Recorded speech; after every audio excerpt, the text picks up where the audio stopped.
El libro de Abdías, capítulo único, versos 8 y 9, está en sus bosquejos o ustedes lo pueden leer en su Biblia. Dice así, Abdías, capítulo único, versos 8 y 9. No haré que perezcan en aquel día, dice Jehová, los sabios de Edom y la prudencia del monte de Esaú. Y tus valientes, oh Temán, serán amedrentados, porque todo hombre será cortado del monte de Esaú por el estrago. Oremos. Padre, gracias por tu palabra, que una vez más la podemos abrir con libertad, con tranquilidad.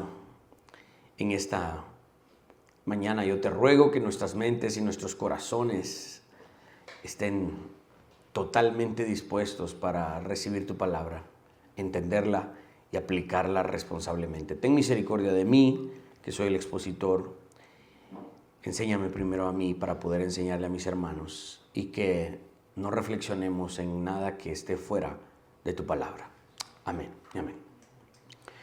Muy bien, por corto que este libro sea, el libro de Abdías, me sigue impresionando la cantidad de mensaje bíblico de otras partes de la Biblia que están incluidos aquí.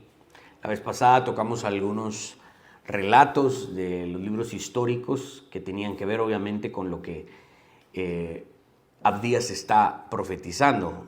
Para recordarles un poco, Abdías está profetizando sobre la destrucción de Edom. Edom son los descendientes de Esaú, el hermano de Jacob.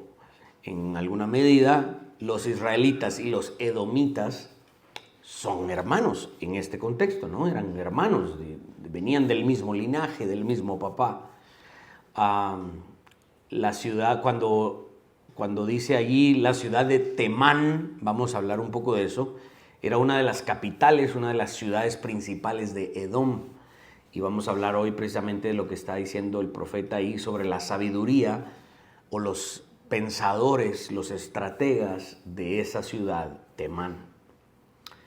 Cuando el profeta también utiliza la palabra Esaú, está hablando de Edom, ¿sí? Temán, Edom, Esaú, estamos hablando del mismo libro, de la misma ciudad, ¿ok?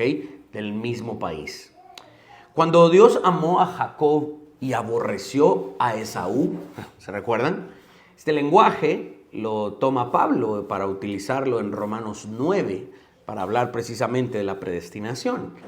Pero cuando escuchamos esa declaración, que Dios amó a Jacob y aborreció a Esaú, y solo porque me pica la lengua les voy a recordar que cuando Dios aborreció a Esaú, Dios no cometió injusticia. Esaú merecía eso, que Dios lo aborreciera. Y dicho sea de paso, Jacob también merecía que Dios lo aborreciera. Pero Dios en su infinita misericordia y en su soberana elección, Él decidió amar a Jacob, quien tampoco merecía su amor. Así que, de nuevo, recordemos ese punto importante. Cuando Dios despreció a Esaú, Dios despreció el conocimiento de Esaú, las obras de Esaú. El conocimiento y la sabiduría de Esaú o de Edom pudo haber producido frutos, pero todos esos frutos fueron desechados por Dios. Recordemos que toda sabiduría humana, todo pensamiento humano, toda formulación de un pensamiento siempre va a buscar la salvación, la mejora del hombre, el desarrollo del hombre. Si ustedes analizan todo sistema de pensamiento en la historia de la humanidad, en la historia del pensamiento, así se le llama, todo sistema de pensamiento va a promulgar algún camino de salvación. Desde los pensadores muy antiguos, incluso Grecia, y la famosa Revolución Francesa, ¿no? Que ellos dijeron que la salvación no venía por medio de la religión, venía por medio del supuesto desarrollo, progreso, la naturaleza, y desecharon a Dios. No dejaron de buscar salvación, simplemente la buscaron en otro lado. Ese es el punto. Todo sistema de pensamiento va a buscar salvación, incluso el comunismo. Cuando uno lee su escatología y leen a sus pensadores y lo que ellos desarrollaron, ellos siempre buscaban también una salvación, pero por otros medios. Dios desechó ese conocimiento, Dios desechó ese esfuerzo de Esaú, todo esfuerzo humano por salvación. Tal conocimiento que no esté basado en la persona de Cristo y su obra será inútil para la salvación y posteriormente también será inútil para todo lo demás que proclame servir. Cuando Dios desecha a los sabios y la sabiduría de Edom, lo hace como un juicio y al mismo tiempo aquí vemos el desenlace de la historia de la redención. Jesucristo es exaltado como la única fuente de salvación. Así que en estas palabras hay evangelio y es lo que estamos hoy viendo. Vamos al primer punto de estos dos versículos. El primer punto es, no lo puse ahí, pero es la reputación de la sabiduría de Edom.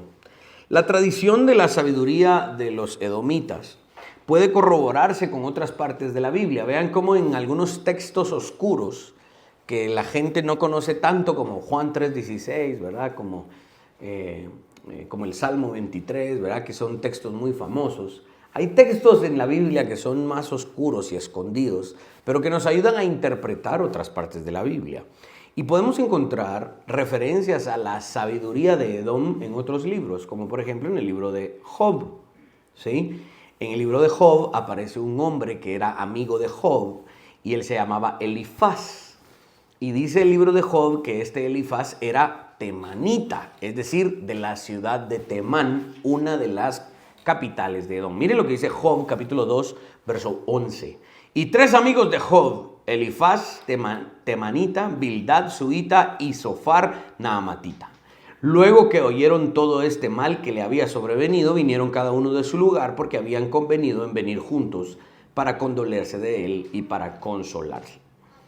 Estudiaremos un poco a este personaje, Elifaz, que nos ayudará a interpretar la magnitud del juicio de Dios sobre la sabiduría de Edom.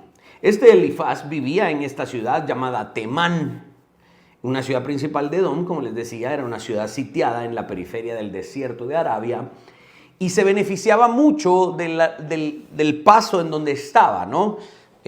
¿Por qué mucha gente quiere tener, por ejemplo, su negocio ahí en San Lucas, Zacatepeques? Porque es un pueblito embudo, ¿no? Todos tienen que pasar por ahí, sí o sí. No hay por otro lado. Por eso es que hay tanta cola ahí. Todos tienen que parar ahí en San Lucas. Algo así era esta ciudad de Temán. Estaba ubicada en una ruta comercial muy buena, importante, y pasaban muchas caravanas. Y se cree que cerca de ahí habían muchos yacimientos de cobre. Y eran una ciudad bastante rica en ese aspecto. Es posible que Edom y Temán, en esta ciudad, era conocida por una ciudad muy perspicaz, comercial y por alta diplomacia, porque tenían muchos tratos con otras naciones. Elifaz, uno de los amigos de Job, él debate con Job 3 veces en el libro de Job. Y Elifaz es el personaje principal al final del libro de Job, cuando Dios ya reprende a Job y luego reprende a los amigos de Job. Dios reprende principalmente a Elifaz. Vean que no es casualidad esto. La Biblia nos está diciendo, Dios estaba en contra de la sabiduría de Edom. Y lo estamos viendo no solo en el libro de Abdías, lo vemos en el libro de Job. La ira de Dios se encendió sobre los sabios de Temán. Veamos lo que dice Job capítulo 42, verso 7, ya al final. Y aconteció que después que habló Jehová estas palabras a Job, Jehová dijo a Elifaz temanita, mi ira se encendió contra ti y tus 2 compañeros, porque no habéis hablado de mí lo recto, como mi siervo Job. Cuando Job culmina su lamento, que Job se imaginan, ¿no? Job pasó por una gran tribulación y se lamentó por todo lo que había sucedido, pero no maldijo a Jehová. Maldijo el día en que nació, ¿verdad? De ahí salió aquel canto del día en que tú naciste. Las flores se marchitaron, todo eso, ¿verdad? Las vacas no dieron leche. Y cuando Job se terminó de lamentar por todo lo que le había pasado, este amigo, Elifaz, se aventuró a responder y a decirle: Job, mira pues, te voy a decir cuál es tu problema. Sentate ahí.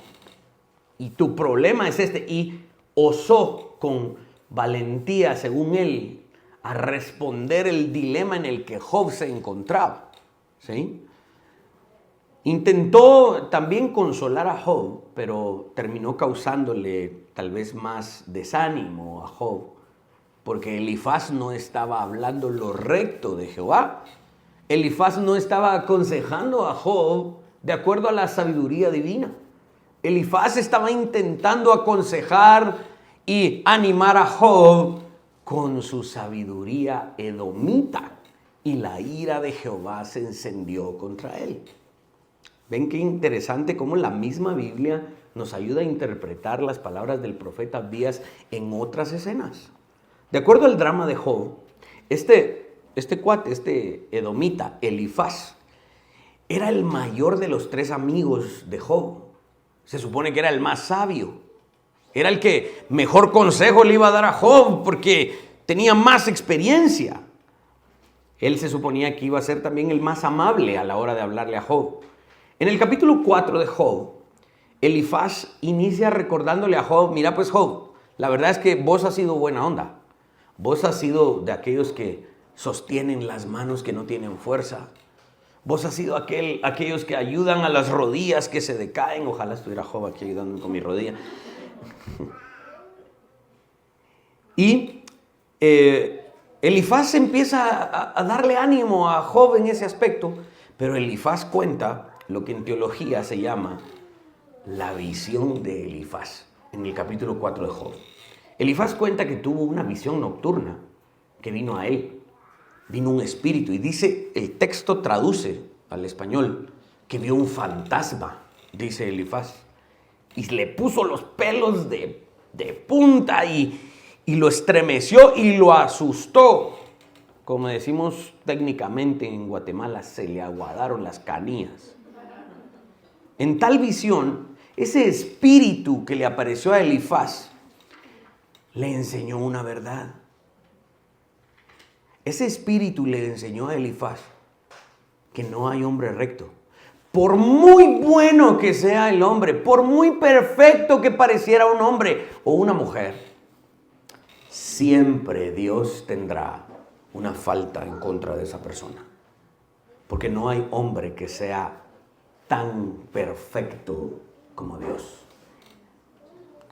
Esto a Elifaz lo asustó. Si el fantasma lo asustó, el mensaje del fantasma lo asustó aún más a Elifaz. Y esto me pareció tan intrigante, por eso le estoy dando unos cuantos minutos para poder desgranarlo bien. Al mismo tiempo, Elifaz le dice a Job: si todos los hombres somos malos y delante de Dios siempre hay imperfección en nosotros, recuerda algo: la buena intención de Dios siempre llega y se manifiesta al final de tus días. Veamos esto porque es interesante cómo Elifaz describe esta visión. Job capítulo 4 versos 14 al 16. Me sobrevino un espanto y un temblor que estremeció todos mis huesos, y al pasar un espíritu por delante de mí hizo que se erizara el pelo de mi cuerpo. Paróse delante de mis ojos un fantasma cuyo rostro yo no conocí, y oí que decía. Así que cuando les digan, es que no creas en eso de los espantos, llévalo a Job 4. Lo espantaron a Elifaz. Lo que Elifaz aprende en esta visión es una verdad. Elifaz aprendió que no hay hombre justo y perfecto como Dios. Pero Elifaz se atemoriza grandemente, no solo por la experiencia sobrenatural, o como dirían los programas del Discovery Channel, ¿verdad? Las experiencias X, ¿verdad? Esta experiencia sobrenatural, sino que a Elifaz lo aterroriza la sabiduría de este fantasma. Es un mensaje de Dios, obviamente. Pero Elifaz se estremece porque esta sabiduría bota toda la sabiduría que él traía de Temán, de Edom. Acá podemos ver cómo la Escritura nos enseña que la sabiduría de Edom siempre fue desechada y juzgada por Dios. Entonces podemos ver un ejemplo así, como dice el verso 9 de Abdías, que los valientes de Temán serían amedrentados. Elifaz terminó asustado por lo que aprendió. En cuanto al juicio de Dios sobre los sabios de Edom, también lo vemos en otra parte de la Escritura, Jeremías, capítulo 49, verso 7. Acerca de Edom, así ha dicho Jehová de los ejércitos: ¿no hay más sabiduría en Temán? ¿Se ha acabado el consejo de los sabios? ¿Se corrompió su sabiduría? Estas son preguntas retóricas porque las respuestas están implícitas. Ya no había más sabiduría en Temán, en Edom. No había más sabiduría en los edomitas. Su sabiduría se había corrompido y la ira de Jehová se había encendido en contra de esa vana palabrería. Vamos al segundo punto de estos dos versos de Abdías: la superioridad de la sabiduría de Dios. En la Biblia siempre vamos a ver esto: cuando Dios juzga a una nación o algún elemento de alguna nación, generalmente toda la nación, Dios va a mostrar su superioridad porque Él no comparte su gloria con nadie. Uno de los golpes más duros que una persona, un hombre puede recibir es el golpe a su orgullo. Y en cuanto a la sabiduría, así se le llamaba en aquellos días. Hoy, ¿cómo le llamaríamos a esto? Hoy le llamaríamos la academia, la intelectualidad. ¿Sí? Hay países que son más cultos, hay países que tienen más premios Nobel, hay países que tienen más universidades, tienen mejores resultados en su sistema de educación. Todo eso, sí, a eso es a lo que le llamaríamos hoy sabiduría, ¿no? Aunque en la pirámide del conocimiento, un ejercicio epistemológico, los expertos siempre concuerdan que la sabiduría está por encima del conocimiento intelectual y el desarrollo académico. La sabiduría es la aplicación correcta con resultados a largo plazo de una buena academia, pero vamos a dejar eso por un lado. Este golpe al orgullo de una persona cuando dice tu sabiduría ya no sirve, tu inteligencia ya no es bien recibida, es un golpe bien duro que la Biblia presenta de varias maneras. Un pueblo cuya sabiduría era vencida por la sabiduría o la tradición de un pueblo más grande o más sabio, no era un problema muy grande, porque en un choque entre dos grandes intelectuales siempre va a haber uno que va a terminar diciendo: admito mi derrota, pero admito que de verdad la persona que me venció era mucho más sabia y mucho más inteligente que yo. ¿Sí? Pero la Escritura presenta este golpe al orgullo de una manera más dramática, planteando una gran ironía, una burla muy fina, que incrementa la intensidad de la vergüenza de aquellos que han sido vencidos en el debate. Leamos el siguiente verso y hagamos una explicación de eso. Miren lo que dice el primer libro de Reyes, capítulo 4, verso 30. Era mayor la sabiduría de Salomón que la de todos los orientales y que toda la sabiduría de los egipcios. Ese verso para nosotros nos sabe dulce, ¿no? Ah, qué chilero, sí, Salomón, el hombre más sabio del mundo y todo lo demás. Eso está bien y no lo vamos a negar, lo creemos tal como la Biblia lo dice. Pero en ese contexto, este era el problema. Israel no era concebido jamás como un pueblo de culta tradición, de grandes intelectuales y pensadores. Al contrario, Israel era un pueblito pequeño que al principio ni se consideraba pueblo. Eran unas cuantas tribus ahí que habían sido esclavas de Egipto y de otras naciones. ¿Acaso va a salir algo bueno de ahí? ¿Acaso hay un buen pensador ahí? Pues, ¿hay algún premio Nobel que haya salido de ahí? Pues no. Esta es la ironía. La ironía está en ese versículo. Que de ese pueblo que nadie consideraba un pueblo serio, la sabiduría de ellos llegó a ser más grande que la de todos los orientales. Y esto Me dan ganas de adelantarme, pero no lo voy a hacer porque esto es lo que Pablo toma en 1 Corintios y vamos a llevarlo a nuestra aplicación. Israel no era considerada una Atenas. Israel no era considerada una Alejandría, un centro de pensamiento. Allá por el siglo XVIII, siglo XIX, aquí en Europa, en Edimburgo, en Escocia, llegó a ser tanto el avance de los inventos y de los libros publicados que se le llamaba una pequeña Atenas, porque habían muchos grandes pensadores y universidades y todo eso aquí en el mundo protestante, ¿no? Eminentemente reformado. Escocia era un país eminentemente fundado por los presbiterianos y se le llegó a considerar una pequeña Atenas porque era grande el esplendor de su intelectualidad. Ese no era Israel. Esta es la ironía. La sabiduría de Edom no iba a quedar ridiculizada por grandes sociedades y culturas que tenían una gran tradición de pensamiento. No, la sabiduría de Edom quedó ridiculizada por su hermano menor, Israel. Tal como lo había sido en el tiempo de Salomón, dice Abdías. Posteriormente, la sabiduría de Edom sería ridiculizada y los grandes pensadores de Temán y de Edom quedarían en el olvido y jamás la historia los recordaría. Y eso fue exactamente lo que sucedió. Esto no es como... Esta es la ironía, ¿verdad? Leí esta anécdota ahí en redes sociales, estoy seguro que alguno de ustedes la ha leído. Una maestra que era atea y le dice a los niños de un grado en primaria que las ballenas tienen una garganta muy pequeña, a pesar de que tengan una boca muy grande, tienen una garganta muy pequeña. Por lo tanto, era imposible que una ballena se tragara a Jonás, ¿verdad? Entonces una niña le dice, pero la Biblia dice que un pez muy grande, probablemente una ballena, se tragó a Jonás. Y la maestra se enoja y le dice, niña, pero la evidencia nos dice que no. Entonces la niña le dice, bueno, cuando llegue al cielo le voy a preguntar a Jonás si así fue, dijo la niña. Y la maestra dice, ¿y si Jonás no está en el cielo sino en el infierno? Entonces la niña le dice a la maestra, entonces hágame favor y usted le pregunta cuando llegue.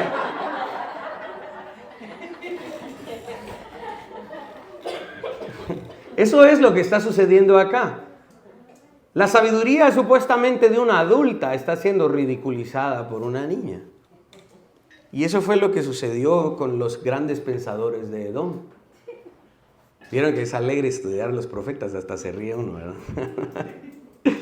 Miren, esto que estamos viendo acá, en estos 2 versos de Abdías, no es como aquellos autores de libros que publican un libro, les hacen publicidad y todo, y la comunidad académica presenta sus antítesis, ¿no? Presenta sus críticas y el que postuló su libro sabe que la dinámica va a ser esa. Que él va a publicar su libro y propone su tesis y desarrolla sus puntos y sus argumentos, etcétera, y presenta sus mejores argumentos en ese libro.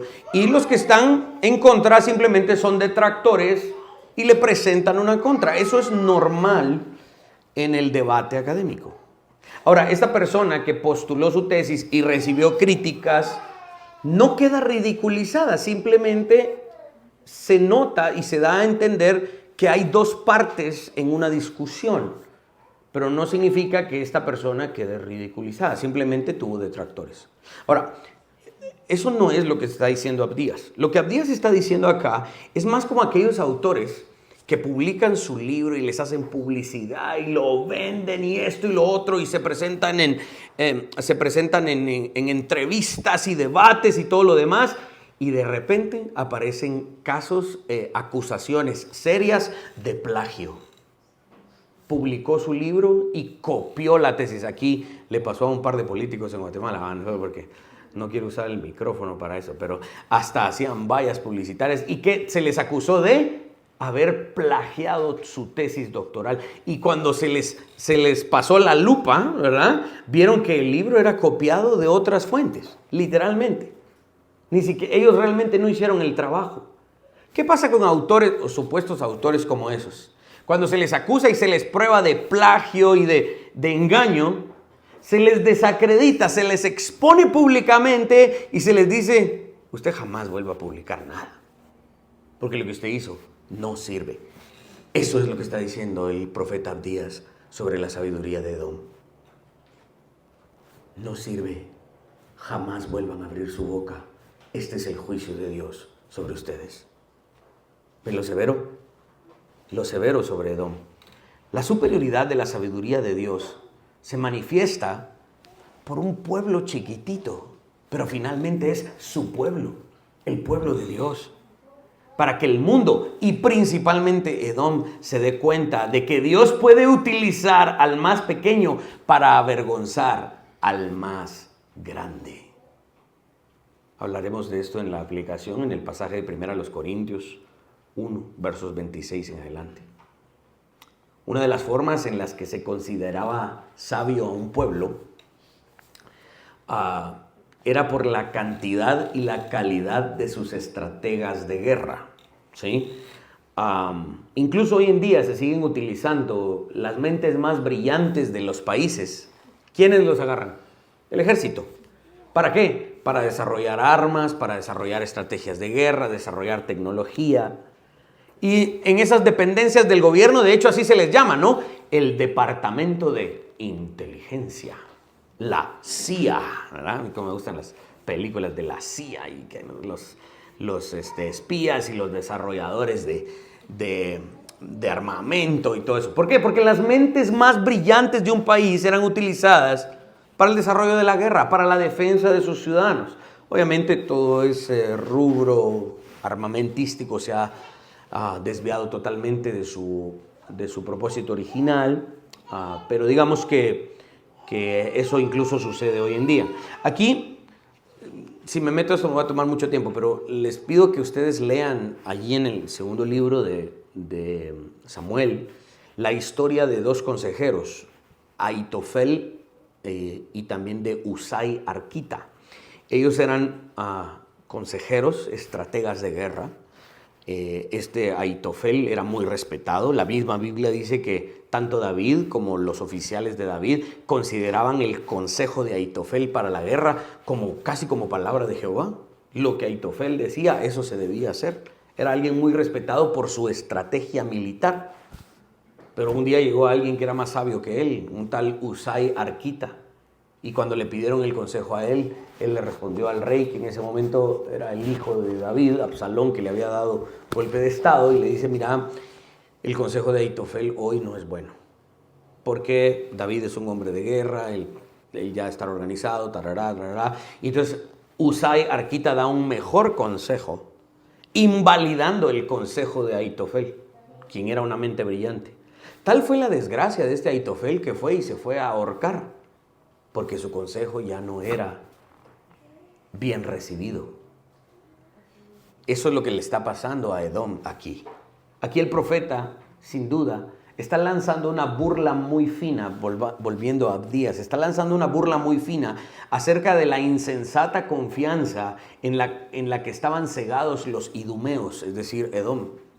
Pues creían que ellos eran suficientemente buenos e inteligentes como estrategas cautelosos y que nadie los podía derrotar en las alturas de la ciudad que ellos habían fundado.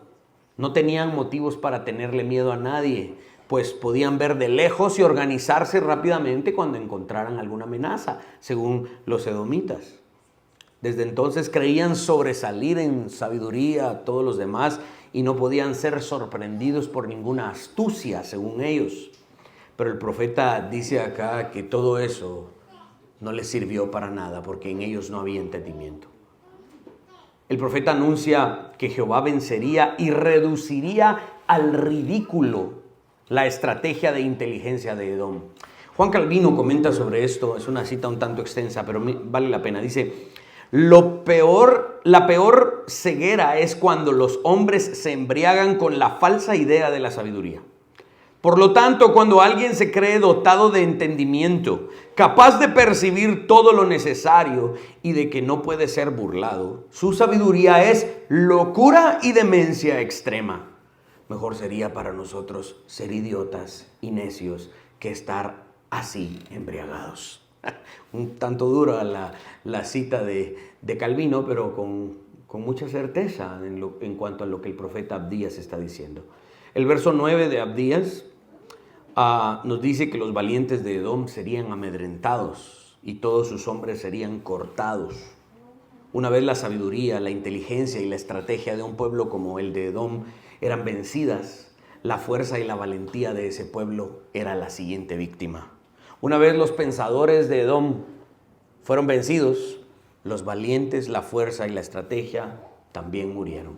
Los hombres de Edom fueron amedrentados, intimidados, espantados, acobardados, turbados, su corazón desfalleció y fueron reducidos a hombres fácilmente atemorizados y quebrados de ánimo. Hasta aquí llega la exposición. Ahora nos vamos a la aplicación. Y hoy vamos a hacer algo que generalmente no hacemos, porque generalmente yo lo pongo en la pantalla, pero este es un texto un tanto extenso que yo quiero que todos lean conmigo. Vamos a primera a los Corintios, capítulo 1, por favor. Todos abran su Biblia. Primera a los Corintios, capítulo 1, versos 18 en adelante. Vamos a leer hasta el verso 31. Primera a los Corintios, capítulo 1, versos 18 al 31. La aplicación de esto que hoy acabamos de estudiar en Abdías es precisamente lo que Pablo después interpreta y expande. Y esta es la aplicación. Dios escoge lo necio y lo pequeño. ¿Lo tienen? Primera a los Corintios 1, versos 18 al 31. Dice, porque la palabra de la cruz es locura a los que se pierden, pero a los que se salvan, esto es a nosotros, es poder de Dios, pues está escrito, destruiré la sabiduría de los sabios y desecharé el entendimiento de los entendidos. Paren ahí, en el verso 19. Si se dan cuenta, el lenguaje es muy parecido a lo que acabamos de leer en Abdías. Verso 20. ¿Dónde está el sabio? ¿Dónde está el escriba? ¿Dónde está el disputador de este siglo? ¿No ha enloquecido Dios la sabiduría del mundo? Pues ya que en la sabiduría de Dios el mundo no conoció a Dios mediante la sabiduría, agradó a Dios salvar a los creyentes por la locura de la predicación. Verso 22.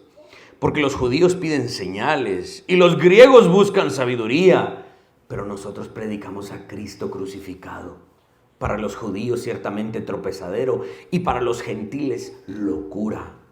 Mas para los llamados, así judíos como griegos, Cristo, poder de Dios y sabiduría de Dios. Quiero leer otra vez el verso 24. Este es uno de los énfasis que voy a hacer en la aplicación. Verso 24. Mas para los llamados, así judíos como griegos, Cristo, poder de Dios y sabiduría de Dios.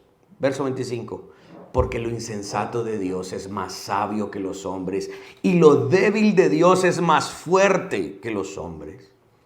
Pues mirad, hermanos, vuestra vocación, que no sois muchos sabios según la carne, ni muchos poderosos, ni muchos nobles, sino que lo necio del mundo escogió Dios para avergonzar a los sabios, y lo débil del mundo escogió Dios para avergonzar a lo fuerte. Verso 28. Y lo vil del mundo y lo menospreciado escogió Dios, y lo que no es, para deshacer lo que es, a fin de que nadie se jacte en su presencia. Mas por Él estáis vosotros en Cristo Jesús, el cual nos ha sido hecho por Dios sabiduría, justificación, santificación y redención, para que, como está escrito, el que se gloría, gloríese en el Señor. ¿Qué pasaje este? Y cuando yo lo estaba leyendo, estaba estudiando Abdías y decía yo, ojalá avancemos unos versos más, pero nos quedamos casi que solo en el verso 8. Y leyendo a Pablo, es como que Pablo hubiese entendido, bueno, yo creo que así fue. Pablo entendió perfectamente a Abdías. Y tomó esos pequeños versos y Pablo desarrolló una gran aplicación para nosotros, llamándonos necios, ignorantes, que no procedemos de un linaje noble, que no tenemos sangre azul, que no somos canchitos, no somos reconocidos de gran tradición, pero a nosotros nos ha utilizado el Señor, porque de lo necio y lo vil, de lo pequeño ha tomado Él para mostrar al mundo su grandeza. Dios destruye la sabiduría humana en todo ámbito y en toda disciplina. La revelación, la sabiduría humana va a prevalecer. No se olviden de esto y dejen de, si en algún momento en el ámbito en el que ustedes están trabajando, laborando, haciendo, dejen de pelear en contra de la revelación. Porque todos lo hemos hecho, yo lo he hecho. Peleamos con tal de no sonar tan cristianos, tan bíblicos, tan religiosos. Mis hermanos, cuando alguien intenta no sonar religioso, está sonando a su religión humanista. Dejen de patalear en contra de la sabiduría divina. Se nos ha regalado y lo que tenemos que hacer es usarla. A nosotros nos sucede con Eddie cuando hablamos de apologética y vamos a presentar el programa de política desde una perspectiva bíblica, incluso frente a cristianos, cuando les decimos el patrón para hacer legislación hoy en nuestras naciones es el Antiguo Testamento, es la ley de Dios, es la ley civil. No. Hasta los cristianos, no, tened cuidado con eso, porque hoy las cosas han cambiado, la democracia, hemos avanzado, el mundo ya no es tan arcaico, el derecho romano y el pensamiento griego. Y yo en mi mente y en mi corazón a freír miguas con eso. Discúlpenme, pero de acuerdo a lo que aprendemos en la Biblia, todo eso es basura. El patrón de la legislación para nuestras naciones está dado en el Antiguo Testamento. Es cuestión de que lo estudiemos y lo sigamos. No estamos diciendo que lo apliquemos a rajatabla. Así como dice el Antiguo Testamento, así apliquémoslo. No.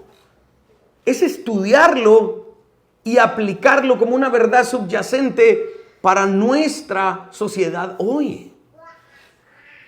Y me causa tanta tristeza que esto sea un insulto incluso para los creyentes.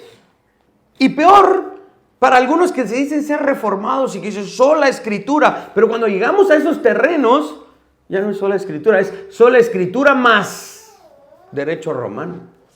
Sola escritura más Aristóteles. Sola escritura más... No.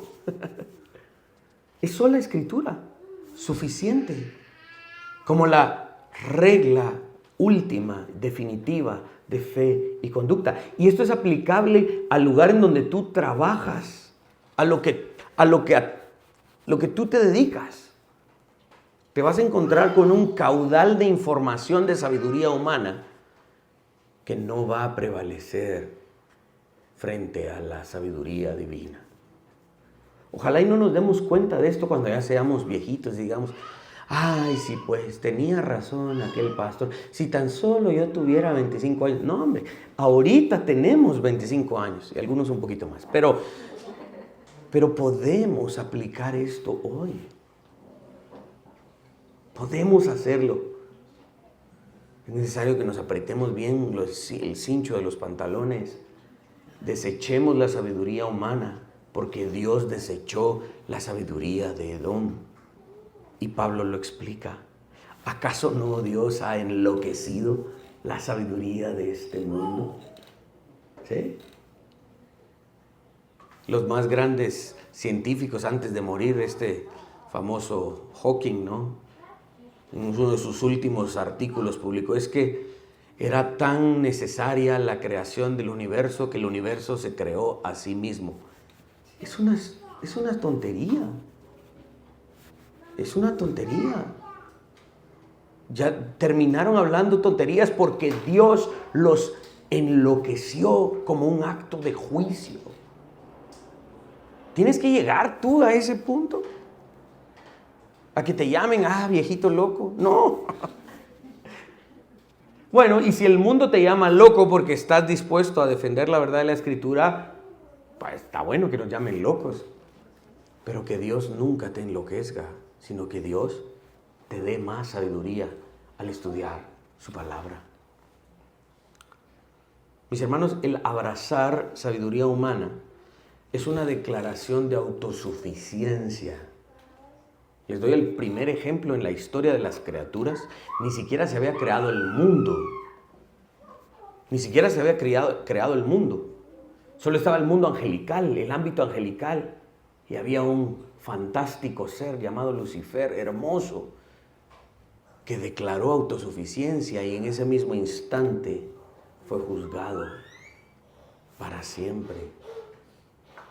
El abrazar sabiduría humana es una declaración de autosuficiencia.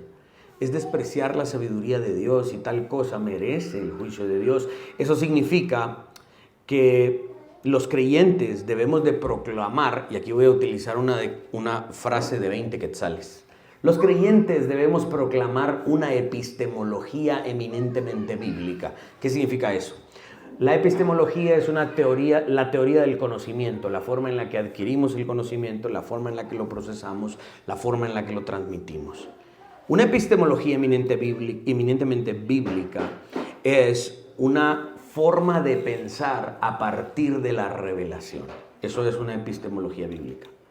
No buscamos mezclar la sabiduría humana con sabiduría divina. No buscamos que nuestra teología se deje interpretar por la filosofía y otras ciencias, ¿no? ¿O acaso a Dios le faltó hablar sobre algo? ¿Acaso cuando Dios reveló los textos sagrados y bueno, Espíritu Santo, mandadlo a las iglesias? Y que, ya Señor, ya lo mandamos. Y Dios en su trono dijo, hijuela, se me olvidó hablar de política, mucha. Que miren que... No, ojalá que... O será que a Dios se le olvidó hablar de psicología, o será que a Dios se le olvidó hablar de cómo criar a los hijos. No, todo eso Dios lo habló.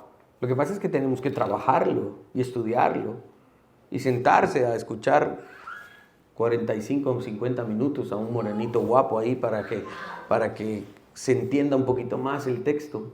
Sí, hay que trabajarlo, pero a Dios no se le olvidó esto. A Dios no se le olvidaron estos puntos. Decir esto hoy en día es muy sencillo.